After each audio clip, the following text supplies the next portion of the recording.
Hiya folks, welcome back for another fight card prediction. We're going to be breaking down UFC 203 from the Quicken Loans Arena in Cleveland, Ohio, as the UFC heavyweight champion and the hometown boy, Stipe Miocic, faces off against the #1 contender in the Netherlands' very own Alistair Overeem. Overall, a very fun looking card. You can check out my UFC Hamburg picks, which is coming tomorrow. It's pretty early in the morning, Saturday morning over here in the UK. Just thought I'd get these picks out nice and early. Overall, the card looks really good. Some nice fights throughout the card, which I'm looking forward to going through. As always, you can follow me on Twitter, WillMartin7MMA. As always, you can follow all the guys that I will put down in the comment section below. Just great podcasts, talks with fighters, just great insight from a betting perspective as well. So go follow those guys. You see them all down there below, and I go on about them every video that I make. As always, please leave your comments down below. I like to know your guys' picks and why you're picking those guys. So please come and do that, and I'll get back to you as soon as I can. If you could share the video, get out there to other people, some new people out there, that'd be very much appreciated. I just want to say thank you to all the new people who've come in, who've subscribed, left their comments. I really do appreciate it, and I'll get back to you guys as soon as I possibly can, like I keep on saying. But let's get into this fight card, because I really do like the fight card, and it stayed pretty much intact except for a fight that fell off yesterday. But we're going to start off down in the lightweight division. If we have Damir Hadzovic against Yusuke Kasuya.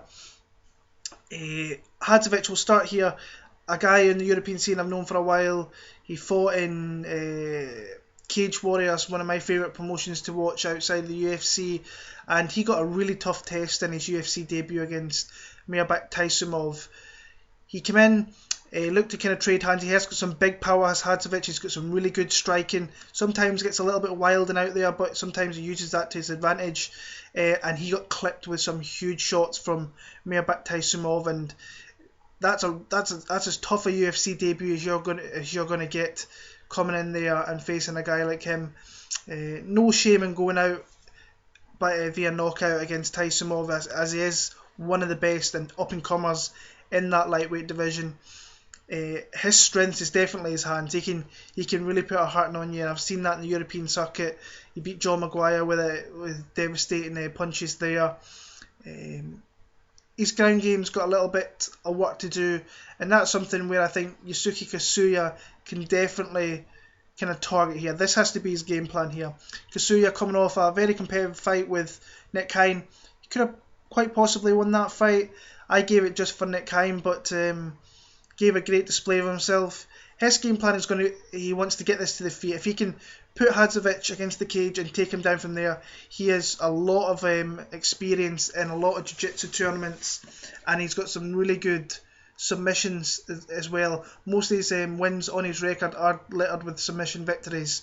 This is a very close fight. If Hadzovic doesn't go off early and it goes into late rounds, I think Kasuya could definitely capitalise on that. But say Hadzovic, not that he slows down, but I think Kasuya can kind of come more into it. I think my pick's going to be Damir Hadzovic, possibly by TKO, but I think this one could be very close. Another kind of close decision loss for Kasuya. I'm going to go Hadzovic via decision. Could definitely get the knockout, but I'm going to go Hadzovic here. Staying in the lightweight division, we have Drew Dober against Jason Gonzalez. We'll start with the newcomer on Jason Gonzalez. He's a guy who appeared on The Ultimate Fighter, the Conor McGregor Urijah Faber season, and he got beat by Abner Tavares. I remember Tavares just kind of used his more experience in there and just kind of worked him a little bit, took him down, beat him up in the clinch a little bit, and just really kind of put a beating on him, and got the decision victory there. Pretty big guy for the division, if I'm being honest with you. Big kind of lanky guy, but doesn't really show an awful lot, if I'm being honest with you. Kind of long jab. He's got some nice body kicks when he wants to use them. But apart from that, just your kind of run-of-the-mill guy coming through. We'll try to kind of beat Drew Dober on the feet here, but I just see Drew Dober he's got the more experience here in the UFC as well. He's fought some tough guys. He's a tough guy to put away, and I mean, I like his striking as well. He's just an overall good pro, is Drew Dober. That victory over Scott Holtzman last time out, lost to Efrain Escudero, where he got the back, where he got his back taken, and he got guillotine. Sorry, it wasn't his back taken. Escudero jumped on the standing guillotine and then took him out from there. But I just like the toughness and the grittiness of Drew Dober, and that's why I'm going to lead this with him in this pick here to go via decision as well. Moving on to the light heavyweight division, we have CB Dolloway against Francimar Barroso. CB's moving up from 185 there, so the weight's obviously getting a little bit too much for him, going down to 185. This is a kind of do or die fight for CB Dolloway because I think he's lost 3 on the bounce. He's not looked good since that kind of loss to Lyoto Machida way back 2014. I can't believe that's nearly 2 years ago. Got knocked out in that one in the very first round. Michael Bisping put a kind of beating on him a little bit. He gave a few licks out in that one, and then Nate Marquardt knocked him out last December in Orlando, which prompted the move up to 205 here. Fights out of Power MMA, which my good friend Daniel Levy, he always kind of bets against, and a lot of the guys are declining there, and it shows. We've seen with Joe Gigliotti coming in there, and Miles Jury I think went there as well, and over in Bellator Joe Telmango beat Darian Wolf over there as well. So he's got a point in this one here. Francimar Barroso, just not really a good pro really. He doesn't really stand out in anything. He's tough, I'll give him that, but none of his facets of his game really stand out to me where I feel kind of confident in picking him, but I'm not really confident in picking CB Dolloway in this one either. The reason I will pick CB is I just think he's wrestling, and if he can get it down there, I think he will keep it down there. Barroso, to be fair, his takedown defense is okay, but nothing outstanding. A wrestler like CB should really get him to the ground and capitalise from down there. CB in the past has shown a penchant for going for proving neckties and stuff like that, so he may go for a submission down there. I don't see it.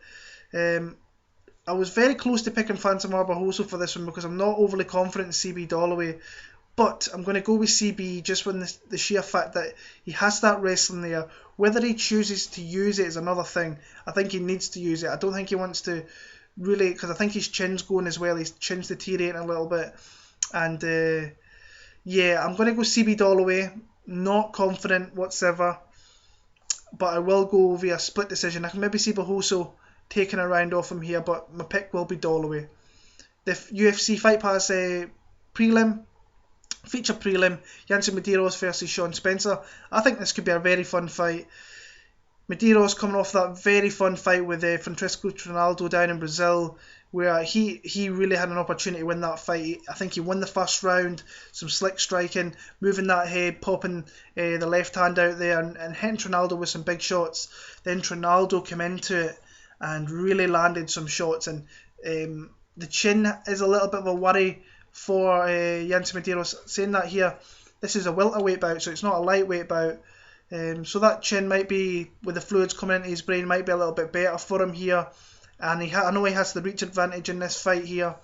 So, a very tough guy, a very fun fighter to watch. I really do like watching Yancy Medeiros. He is a fun guy to watch fight. Sean Spencer, kind of like Barroso, doesn't really stand out. He has some crisp boxing. I know he's had some boxing matches in the past there. Also coming off a loss to a veteran of the sport in Mike Pyle, where it was pretty much back and forth. The fight of the night performance, he gave some licks to Mike Pyle, but then in the third round kind of succumbed to some elbows and got taken out there.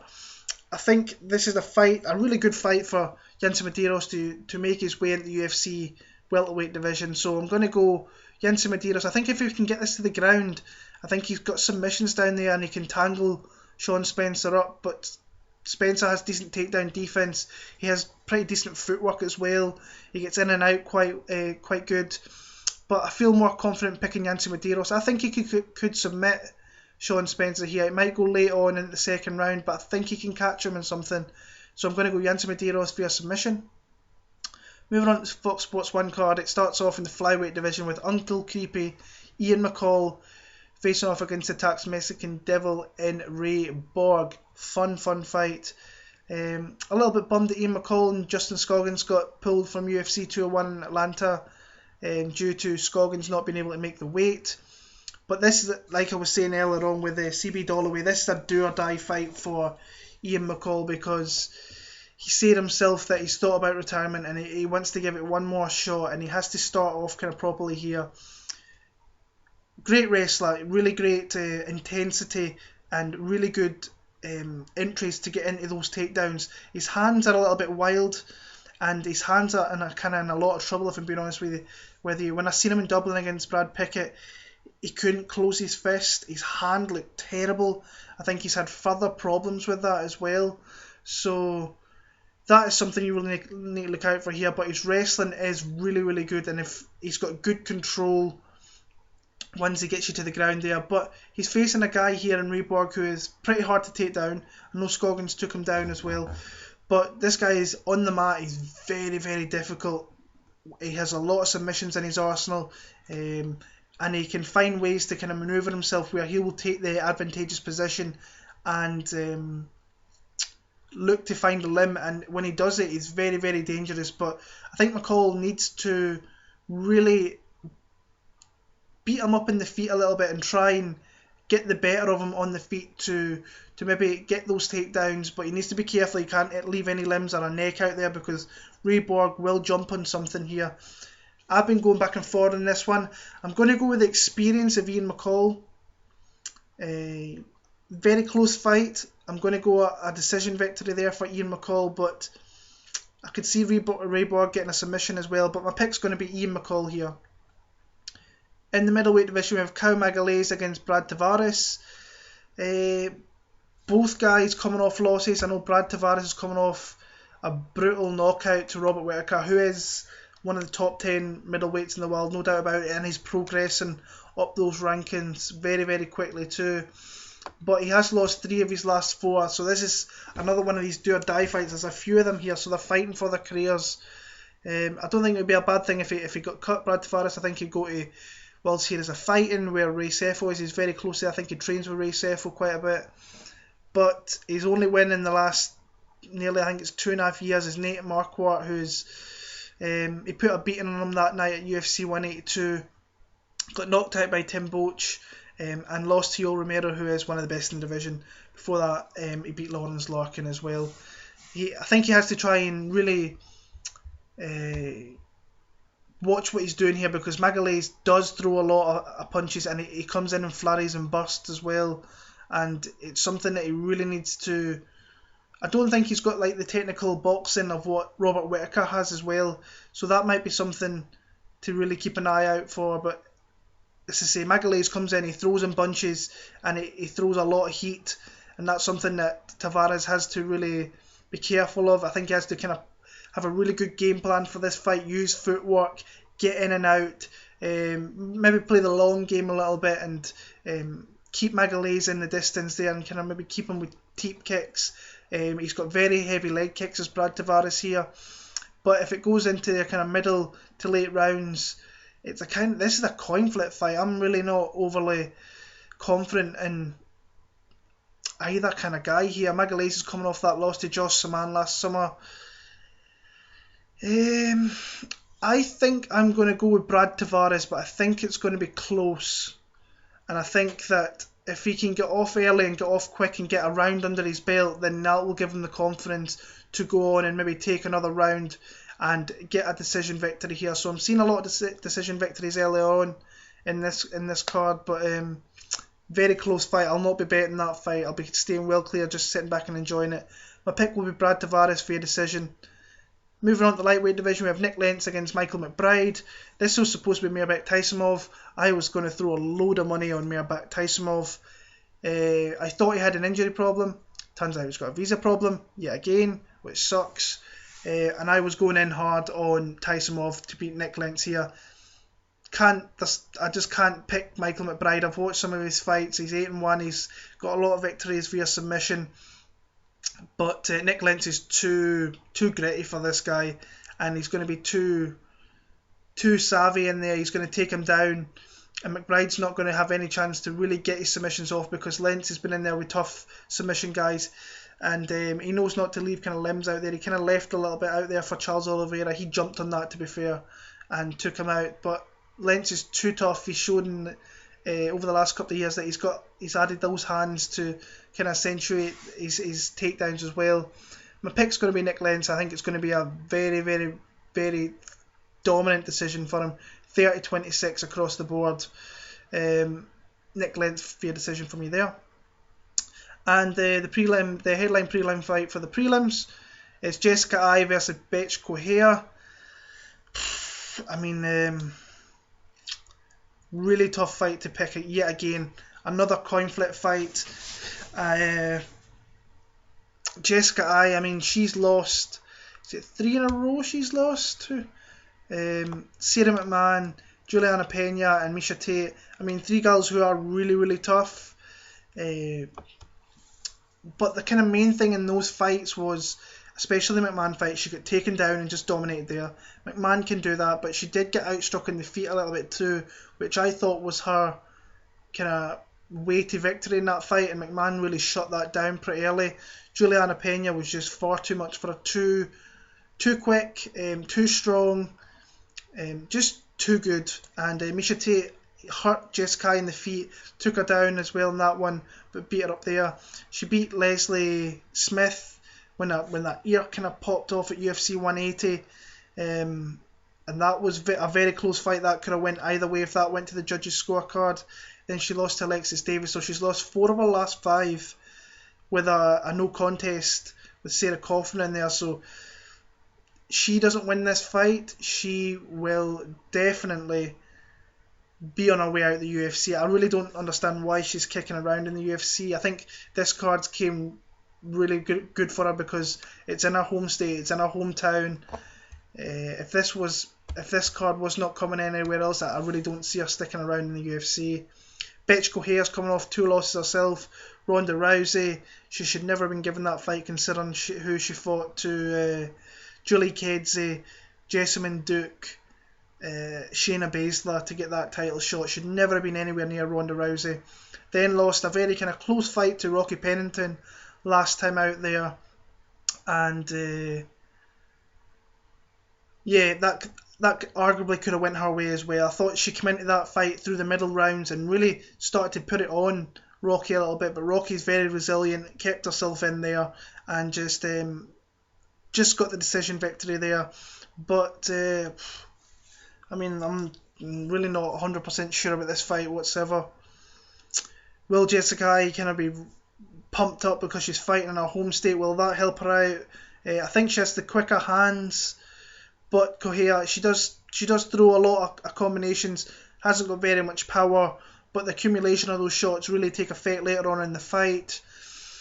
I mean, who do you pick here? It's very, very close. I'm guessing that Jessica Ai will be the betting favourite. I say we are a week out from the fight, or a week 8 days out from the fight. I think I'm going to pick Bethe Correira. I think she's actually just a little bit tougher than what Jessica Ai is, and I think she's going to bite down on the gum shield, put her against the cage, and unload some shots, and potential for a knockout. Nah, I don't really see it. Also, Jessica Ai getting a card in Jessica Ai's hometown.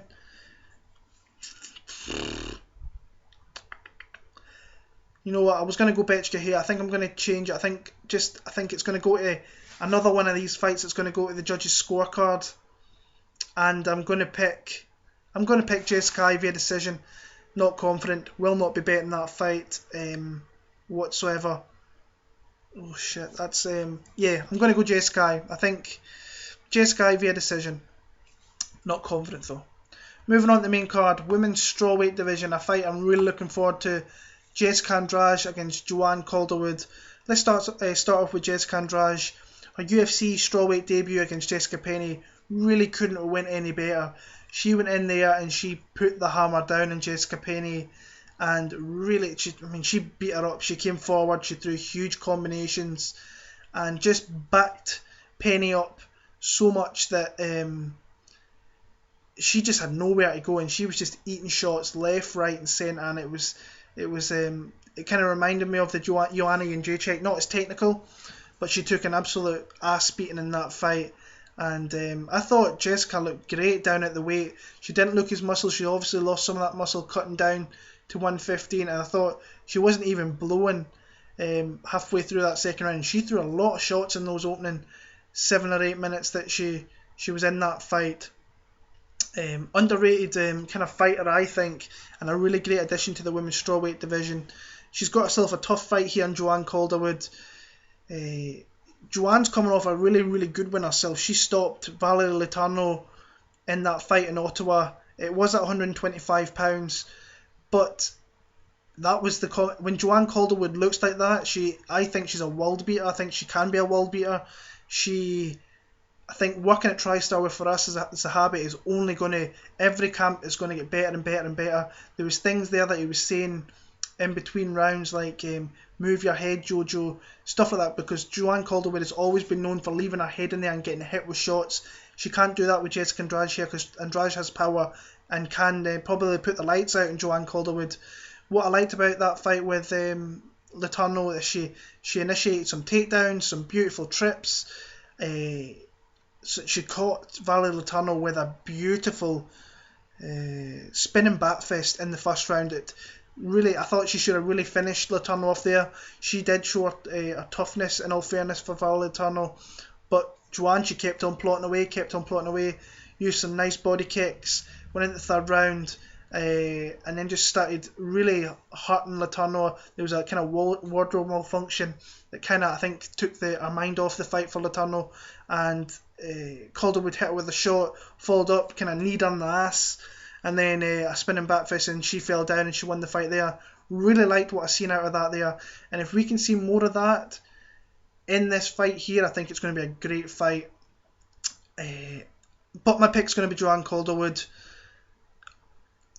Not really confident in this pick either, but I think if she can keep up that output like she did in that fight with Valerie Letourneau and land some of those shots, I think she can take out Jessica Andrade.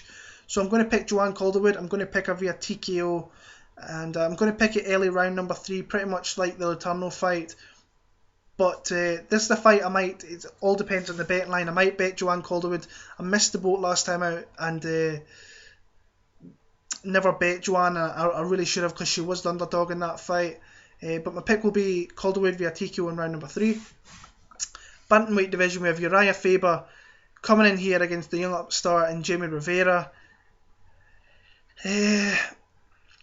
This is one of those fights now that I think it's fairly obvious where Urijah Faber is in this division. He's a gatekeeper for this division, and he's going to be fighting these kind of young bucks coming through here.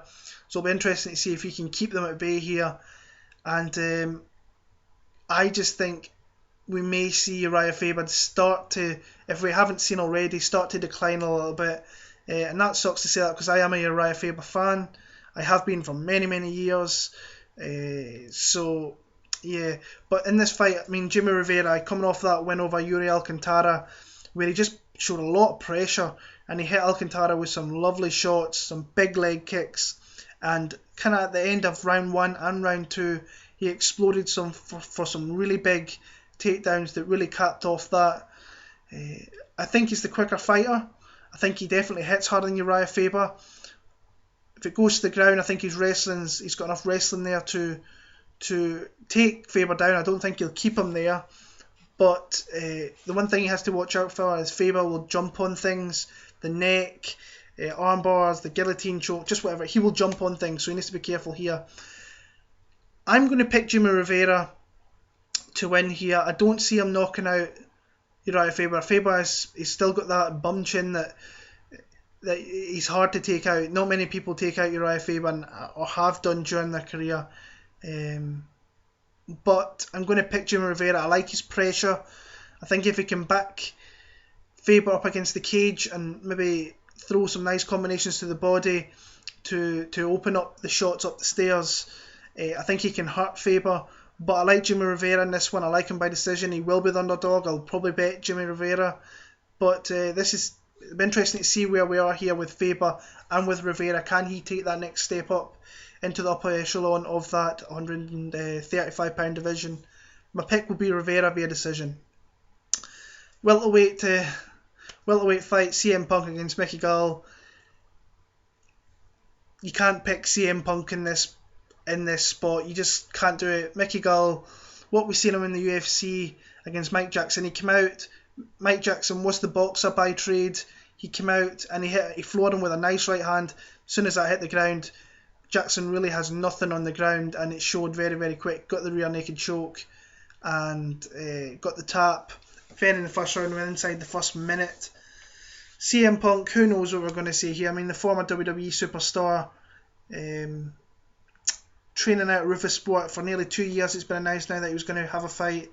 The one thing I do like in this one is the fact that he's got great trainers, he's got great sparring partners, champions around him, former champions around him. Showtime Pettis, Sergio Pettis, Mike Biggie Rhodes, Tyrone Woodley. You'll have Ben Askren there. Daniel Wanderlei will be doing his jiu-jitsu as well. But from what we've seen in the evolution of Punk, the TV show that's on at the minute, it doesn't look great. Whether that's kind of deceiving to kind of throw people off for coming into this fight, I can't pick CM Punk in this spot here. So I'm going to have to pick Mickey Gall. I think he could submit CM Punk. I think if Punk went to the ground and maybe was on his back, he maybe survive a round or two. But I think Gall, training with the Miller brothers out there in New Jersey, this is a big fight for this guy. This could really kind of skyrocket this guy, and in the future could really have a decent future in the UFC. Beating CM Punk really isn't going to be much this time of his career. It will give him a little bit of a name out there, will push him forward a little bit, but I would love to pick CM Punk, just can't do it. I hope can I just say I really admire the guy for doing this, for coming in and fighting in the UFC, and I mean that's taken a lot of guts coming from what he did in WWE and then doing that. Respect the guy immensely for doing it, but just honestly I can't pick him for this one. I hope he really gives us a performance where he can get that respect that he deserves for giving this a try. But my pick's going to be Mickey Gall. I'm going to go second round submission there. Co-main event of the night, we have Fabricio Werdum against Travis Browne in the rematch of a couple of years ago. I picked Travis Browne in that matchup a couple of years ago, and Werdum really lit him up. That was kind of the coming out party of Fabricio Werdum striking in that, if I remember right. And he used a lot of kind of body kicks, leg kicks, and he just kind of kept Travis Browne at bay there and really put a hurting on Travis Browne there. And I don't see how it's going to really change in this one. Travis Browne was knocked out a couple of months ago at UFC 200 by Cain Velasquez, totally outstruck, totally outclassed, and really had no rhyme or reason to kind of really be in there with Cain Velasquez. But Fabricio Werdum is coming off that loss to Stipe Miocic, where he rushed Stipe Miocic and got hit with a right hand. So that chin, yet again, he's been knocked out. So that is something there. If he gets too aggressive against Travis Browne can knock out probably any UFC heavyweight with the right shot. I think Werdum has to use leg kicks, has to keep him at distance there. I mean, he dominated him over 5 rounds. So over 3 rounds, I like him in this one even more. Travis Browne's not going to shoot in for anything. He might try to push him against the cage, because Werdum has got the ground game on this guy 100%. He may look to clinch a little bit with Werdum, but he has to be careful there as well. It's a wee bit intimidating kind of picking Werdum in this one, because see, he was knocked out clean in that last fight, so that chin has been checked a little bit there. But can Travis Browne get him? I don't know. I think it's a fight that Fabricio Werdum must have liked when Ben Rothwell pulled out. He must have thought, right, this is the fight I can really get myself back into that, get his confidence back pretty much after that knockout to Stipe Miocic. I think Werdum may actually look for a takedown in this one. I think if he lands it, he will submit him. So I'm going to go submission victory for Fabricio Werdum in round number 2. But if it stays standing, I think he will outpoint Travis Browne in this one and win a pretty decisive decision. So I'm going to go Werdum via submission in round number 2.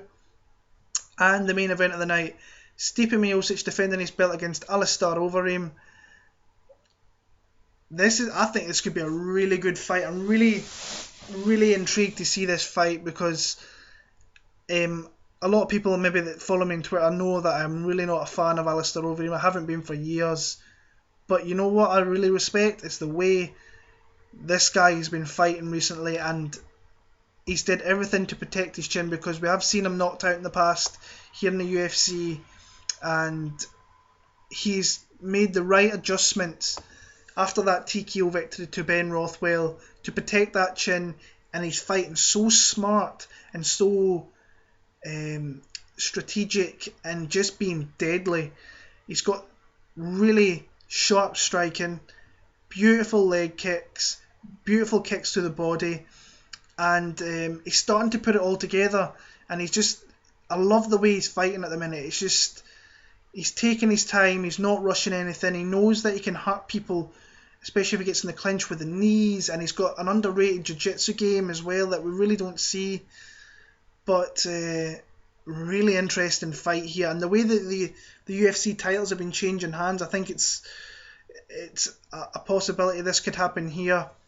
I mean, Stipe Miocic, give that guy some huge props for what he did down in Brazil. He went in there, the Lion's Den, and really went in there and silenced like 50,000 Brazilians down there, and showed really nice striking to start off with, through that left jab, through some nice leg kicks, and then Werdum just kind of came at him, and the speed, the hand speed and the movement of Miocic moving back, throwing that right hand and putting Fabricio Werdum straight out was very, very impressive. And I said on Twitter like 4 or 5 years ago when he went to the UFC, this guy would be a champion, and I got quite lucky and that became that. But yeah, very, very close fight. Interesting to see how this goes here, because he has a Golden Gloves boxing champion himself. He has the wrestling. But yeah, he's got all the pressure on him here because he is fighting in his hometown. His first defence here. Overeem has been in big fights all his career, in Pride, in Strikeforce, Dream, K1, you name it. He's been in big fights in the UFC with Brock Lesnar, and he is coming into his own now, and I just love the way Alistair Overeem's fighting. But I mean, Miocic, just all heart. After that loss to Junior Dos Santos, which was a very, very close fight, he could have got the nod in that one. I thought JDS won the last 3 rounds there, and then coming back, putting an absolute beating on Mark Hunt that I've never seen the like of it before. 5 rounds of complete domination, beating him up. Then knocked out Andrei Arlovski, just came out and blitzed Andrei Arlovski and got his shot there. And then we've went on about Werdum. He caught him coming in when he got too aggressive and hit him with a right hand and put him straight on his backside and won the fight there.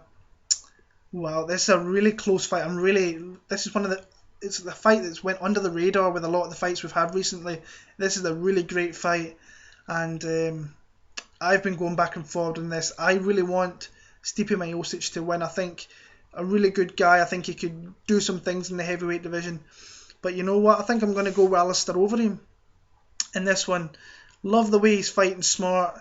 Love that he's kind of pace that he's setting in his fights, and really fighting long on the outside and using that kickboxing skills that he's got with beautiful leg kicks. And then when you come in close, you either have to be all the way out or all the way in, and he's been doing that really well. If he's all the way out, he's hitting with the leg kicks. If he's in, he's hitting with the beautiful knees. Thing is, it's over 5 rounds as well, so is his gas tank really going to stay up? Yeah, I'm going to go Alistair Overeem. I'm going to stick with my gut feeling that I have in this fight. I think he could catch Stipe Miocic and possibly knock him out. We have seen Miocic knocked out in the past by Stefan Struve. Maybe he gets him against the cage and hits him with some knees. I'm going to go with a kind of long shot here. I'm going to go with Alistair Overeem via TKO in round number 2 to silence the Ohio crowd there in Cleveland. But personally, I hope Miocic wins, but my pick's going to be Alistair Overeem via TKO in round number 2. So that's my picks for UFC 203. We will be back for UFC Fight Night 94. Dustin Poirier against Michael Johnson. A great fight card there from down in Texas. You can follow all the good guys below me down below. Come follow me on Twitter, WillMartin7MMA. You can follow my bets for this card at Carpertech. And just leave who you think will win this. Who your picks will be for this card and who will win the fights. So until next time, I'll see you all soon. Take care, peace out, and enjoy the fights when they come round.